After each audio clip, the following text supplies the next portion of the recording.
The night everything changed, Musa's body lay on the ground, his face frozen in shock.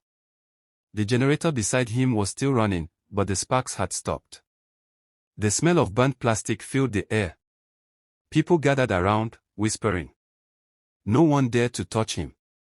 It wasn't the first time someone got electrocuted in this community, but this time was different. This time, they had caused it.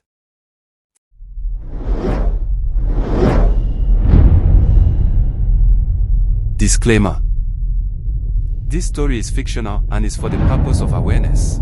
Let's dive into the story. The night everything changed, Musa's body lay on the ground, his face frozen in shock. The generator beside him was still running, but the sparks had stopped. The smell of burnt plastic filled the air. People gathered around, whispering. No one dared to touch him. It wasn't the first time someone got electrocuted in this community, but this time was different. This time, they had caused it. For years, the people of London had suffered from erratic electricity. NEPA would bring light for 2 hours, then take it for 2 days. It didn't matter if food spoiled in their fridges or businesses suffered. Complaints did nothing.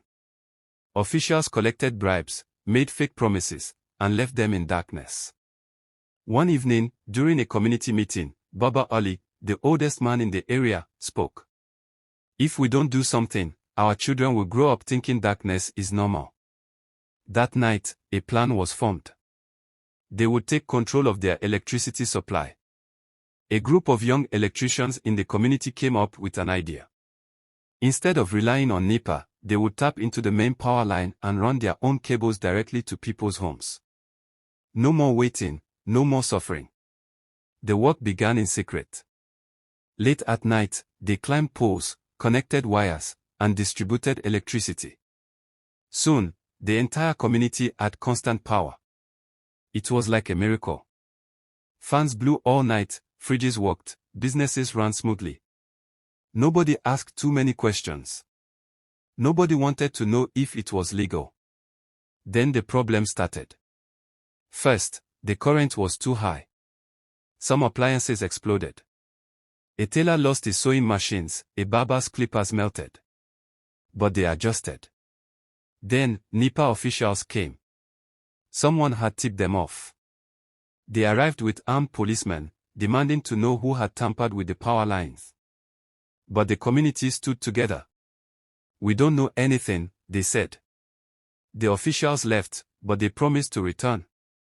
The real tragedy happened when Musa, a local welder, tried to connect his workshop to the new supply. Something went wrong. The wire sparked. People shouted for him to stop, but it was too late. The shock threw him backward. By the time they reached him, he was gone. That night, as they sat in silence, watching Musa's body being taken away, guilt filled the air. They had solved one problem, but created another. The power stayed on, but at what cost? The next morning, NEPA cut them off completely. Total blackout. The same officials who ignored their complaints before now came with threats. Illegal connection is a crime, they said. Left with no choice, the people of London returned to generators and candles. And they waited. For what, they didn't know. But one thing was clear, darkness had become their reality again.